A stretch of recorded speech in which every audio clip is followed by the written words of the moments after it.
ഉത്രാടം ഒടുവിലത്തെ 45 നാഴികയും തിരുവോണവും അവിട്ടം ആദ്യത്തെ പകുതിയും 30 നാഴികയും ചേരുന്ന രണ്ടേക നക്ഷത്രമാണ് മകരരാശി. ഈ രാശിയിൽപ്പെട്ട വിദ്യാർത്ഥികൾക്ക് ഉന്നത വിദ്യാഭ്യാസത്തിനുള്ള ബിരുദാനന്തര ബിരുദത്തിനുള്ള യോഗങ്ങളും ഏതരശനിയുടെ അവസാനമാകയാൽ കഴിഞ്ഞ 6-7 വർഷമായി ഉണ്ടായിരുന്ന ദുരിതങ്ങളിൽ നിന്ന് മോചനവും താമസ സ്ഥലം, പഠനസ്ഥലം, പ്രവർത്തന സ്ഥലം എന്നിവയ്ക്ക് മാറ്റവും അനുകൂലമായ മാറ്റങ്ങളും വിദ്യാർത്ഥികൾക്ക് നല്ല കാലവും ഉദ്യോഗാർത്ഥികൾക്ക് നിയമനങ്ങളും PSC എംപ്ലോയ്മെൻറ്റ് ഇത്യാദി ടെസ്റ്റ് ചെയ്തിരിക്കുന്നവർക്ക് സെലക്ഷൻ വരാനുള്ള സാധ്യതകൾ ഉണ്ട്. ദൂരെയേ കിട്ടൂ. ഏതരശനി കാലം തീരാൻ പോകുന്നത് കൊണ്ട് ഏതരശനി തുടങ്ങി അവസാനിക്കുമ്പോൾ താമസിക്കുന്ന സ്ഥലവും പ്രവർത്തിക്കുന്ന മേഖലയും ഡെപ്പോസിറ്റും കയ്യിലിരിക്കുന്ന സ്വർണവും ജംഗമവും സൗന്ദര്യവും മാറ്റപ്പെടുമെന്നാണ്. അതായത് അവ പരിവർത്തന വിധേയമാവും.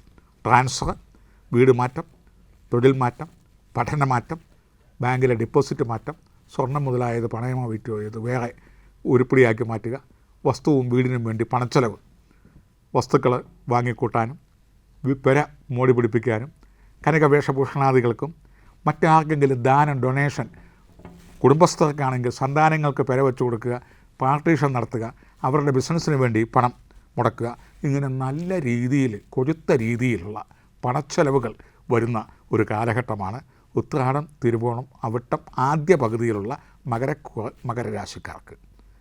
മകം, പൂരം, ഉത്രം വരുന്ന നക്ഷത്രങ്ങളിൽ ഈ രാശിക്കാർ അസമയയാത്ര, വാഹനയാത്ര, വെല്ലുവിളികൾ, ശത്രുക്കളുമായിട്ടുള്ള ഏറ്റുമുട്ടുകൾ, ഗോഗ്വാവിളികൾ, ബഡായികൾ അതുപോലെ തന്നെ ദുഃഖസൂചകമായ അന്തരീക്ഷത്തിലേക്ക് ഇടപെടുക, ഇതെല്ലാം ഒന്ന് മാറ്റിവെക്കുകയും അല്ലെങ്കിൽ വളരെ ശ്രദ്ധിച്ചു മാത്രം ഇടപെടുകയും അനിഴം, തൃക്കേട്ട നക്ഷത്രങ്ങൾ വരുന്ന ദിവസങ്ങൾ നോട്ട് ചെയ്ത് കൊടുക്കൽ വാങ്ങലുകൾ, എഗ്രിമെൻറ്റുകൾ, പുതിയ ഏർപ്പാടുകൾ, സംഭാഷണങ്ങൾ, രാഷ്ട്രീയ, കല, സാമൂഹ്യ രംഗങ്ങളിൽ നിൽക്കുന്നവർ ഈ ദിവസങ്ങളിൽ ജനങ്ങളുമായി അഭിസംബോധനകൾ ചെയ്യുക, അധികാരത്തിലേറുക, അധികാരം ഒപ്പുവെക്കുക, അത് നല്ല നല്ല പ്രസംഗങ്ങൾ കാഴ്ചവെക്കുക, അതുപോലെ നടപ്പിൽ വരാവുന്ന കാര്യങ്ങൾ മാത്രം സംസാരിക്കുക. ജനപിന്തുണയുണ്ടാവും ഈ ദിവസങ്ങളിൽ. അതുപോലെ തന്നെ അധികാരം ഉണ്ടാവും.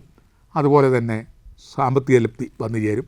പ്രഭിജന അംഗീകാരവും സമൂഹത്തിൽ വിലസുന്ന ഒരു വലിയ വ്യക്തിയുടെ സഹായം ഈ വിഷു മുതൽ അടുത്ത വിഷുവിനുള്ളിൽ ഈ രാശിക്കാർക്ക്, സ്ത്രീയായാലും പുരുഷനായാലും കുട്ടികളായാലും ബിസിനസ്സുകാരനായിരുന്നാലും കായിക രംഗങ്ങളിൽ നിൽക്കുന്നവരാണെങ്കിലും നിർമ്മാണം തൊഴിലാളികളാണെങ്കിലും മുതലാളിമാരാണെങ്കിലും ഒരു വിശിഷ്ട വ്യക്തിയുടെ ആശീർവാദവും അനുഗ്രഹവും ഒത്താശയും സഹായവും അങ്ങ് വലിയ വലിപ്പത്തിൽ ലഭിക്കുന്നതാണ്. ദോഷപരിഹാരാർത്ഥമായി ശിവങ്കൽ വിളക്ക്, കൂവളമാല, നീരാഞ്ജനം ശാസ്താവിന് നെയ് വിളക്ക് ഇത്യാദികളും, അതുപോലെ തന്നെ ഭഗവതി ക്ഷേത്രത്തിൽ ഉടയാട, ചെമ്പരത്തിമാല, കടുംപായസം, നടഗുരുതി മുതലായവയും സ്ത്രീകൾക്ക്, വൃദ്ധ സ്ത്രീകൾക്കും അതുപോലെ തന്നെ വികലാംഗപരമായ ആളുകൾക്കും വസ്ത്രം, ആഹാരം, മരുന്ന് ഇത്യാദികളും ഒക്കെ ചെയ്തു വന്നാൽ ദോഷങ്ങൾക്ക് ശമനം വന്ന് ഗുണഫലങ്ങൾ കൂടിയിരിക്കുന്നതാണ്.